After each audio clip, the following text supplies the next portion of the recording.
hôtes du Mali. Nous voici par la grâce d'Allah le Tout-Puissant au seuil de la nouvelle année.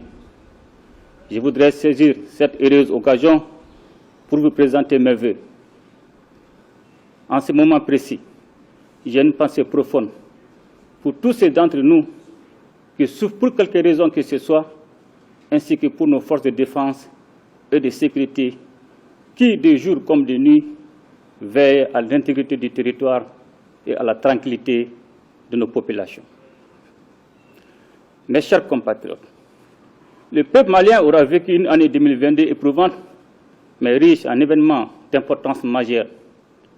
En effet, notre pays a été soumis à de dures épreuves liées à un contexte international difficile.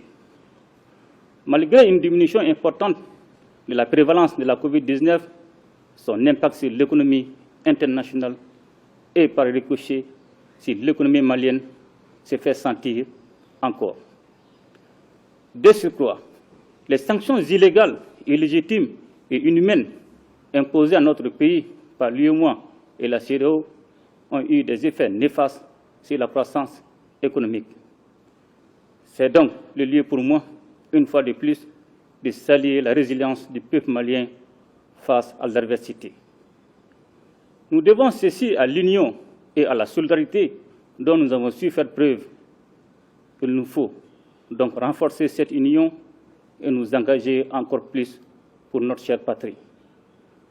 Pour ce faire, nous avons décidé d'instituer le 14 janvier comme journée nationale de la souveraineté retrouvée, en souvenir de la grande mobilisation contre les sanctions illégales, illégitimes et inhumaines de la CEDEAO et de l'UEMOA.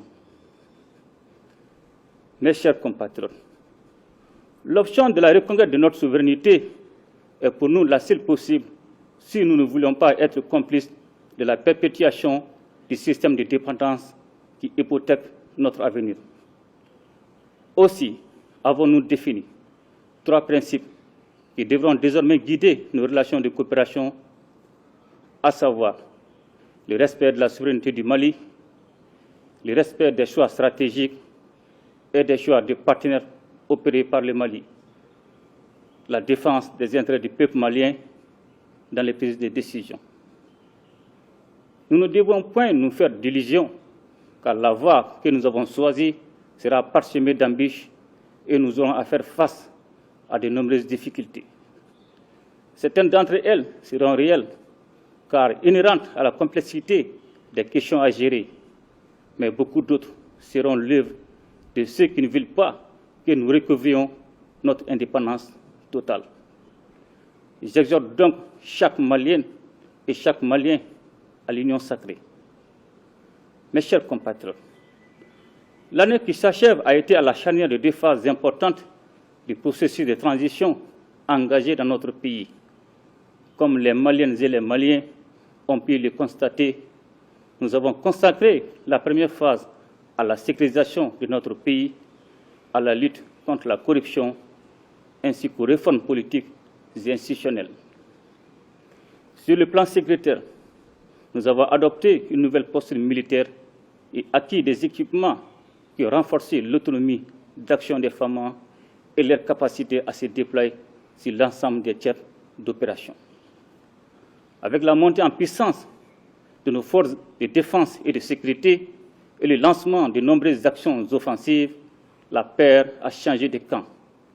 Les groupes terroristes en sont réduits à des actes désespérés, des poses d'engins explosifs au passage des militaires et des paisibles citoyens. Dans le même temps, la lutte contre la corruption et l'enrichissement illicite a été intensifiée en vue d'enrayer ces fléaux qui retardent le développement économique de notre pays.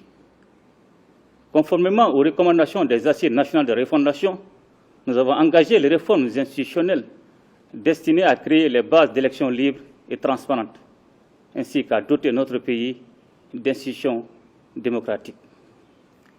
Au nombre des actions initiées dans ce domaine, il faut noter la création de l'organe unique de gestion des élections et la rédaction de l'avant-projet de la nouvelle Constitution, dont le processus de finalisation est en cours. Il convient de noter également la mise en place du comité indépendant de suivi et évaluation des recommandations des assises nationales de la refondation. Mes chers compatriotes, c'est sur la base de ces acquis que la seconde phase de la transition est consacrée aux projets structurants destinés à poser les bases d'un véritable développement. Nous sommes pleinement conscients qu'il n'y a pas de sécurité sans développement qui garantisse un mieux-être pour les populations. C'est ainsi que nous avons décidé de relancer la Comatex et l'usine malienne des produits pharmaceutiques. Dans l'optique du renforcement du tissu industriel de notre pays, 2 usines de filature de coton seront créées à Bamako et à Koutiala. Tout ceci devrait créer des emplois et de la valeur ajoutée pour notre économie. Dans le domaine minier, la Société de recherche et d'exploitation des ressources minérales du Mali a été créée. Par ces faits, nous ambitionnons de mettre les ressources minérales au service du développement exclusif de notre pays. Il faut noter aussi la relance du secteur ferroviaire. Le gouvernement est engagé sur plusieurs fronts en vue de la satisfaction des besoins fondamentaux des Maliens. Le projet de création du complexe hospitalier de 4e référence, qui s'ajoute à l'hôpital militaire de même niveau, participe de cet esprit. Aujourd'hui, plus que jamais, nous devons rester unis et engagés pour les grands sentiers de développement. Notre pays est riche en ressources naturelles, notre peuple est brave et travailleur. Ensemble, nous pouvons et devons créer les conditions de l'émergence du Mali. Mes chers compatriotes, nous comprenons combien nos populations sont éprouvées par un contexte économique difficile pour l'ensemble des pays du monde. C'est pourquoi j'ai instruit le gouvernement de prendre des mesures pour contrer l'augmentation des prix des produits de première nécessité. Il faut rappeler que tout ceci intervient dans un contexte de baisse des recettes de l'État due à l'insécurité. Aussi, pour lutter contre la cherté de la vie qui fragilise davantage les couches les plus vulnérables, le gouvernement a pris des mesures énergiques destinées à stabiliser les prix et à augmenter le revenu des travailleurs. Ainsi, il a été accordé des subventions sur l'importation de plusieurs produits qui ont occasionné des manques à gagner à hauteur de 8 milliards de francs CFA pour le sucre, 3 milliards pour le lait, 1 milliard de francs CFA pour l'huile alimentaire et 132 milliards de francs CFA pour les produits pétroliers. Dans le même temps, l'harmonisation de la grille salariale induisant une augmentation des salaires pour les travailleurs d'un coût annuel d'environ 200 milliards de francs CFA. Cependant, au regard des résultats mitigés des mesures destinées à contenir les prix, il apparaît clairement que certains acteurs ne jouent pas le jeu de la transparence. C'est pourquoi il me paraît nécessaire d'exhorter à une action globale contre la cherté de la vie, impliquant le gouvernement, les opérateurs économiques et la population. Chacun devra jouer sa partition pour que les sommes importantes mobilisées pour cet objectif ne soient détournées et utilisées à des fins malsaines. Mes chers compatriotes, la réussite du Malikoura dépendra de notre cohésion et de notre engagement. Nos labeurs individuels et collectifs en seront le levain. C'est donc avec beaucoup de confiance en l'avenir que j'adresse à chaque Malienne et à chaque Malien, ainsi qu'à nos autres, mes sincères vœux de bonne santé, de réussite et de bonheur. À notre chère patrie, je souhaite la paix, la sécurité et la stabilité, afin que dans l'unité, nous puissions la conduire vers la prospérité tant souhaitée et attendue par notre peuple. Ensemble, nous ferons le Malikoura, qu'Allah bénisse le Mali et protège les Maliens. Je vous remercie.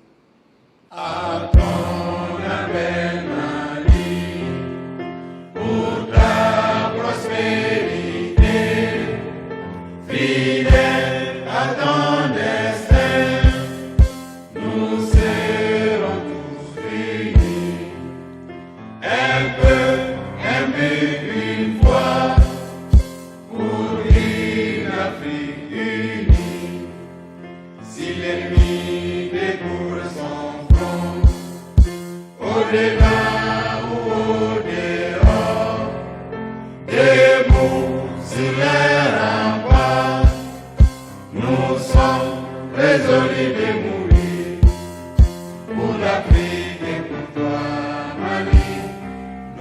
Notre drapeau sera liberté.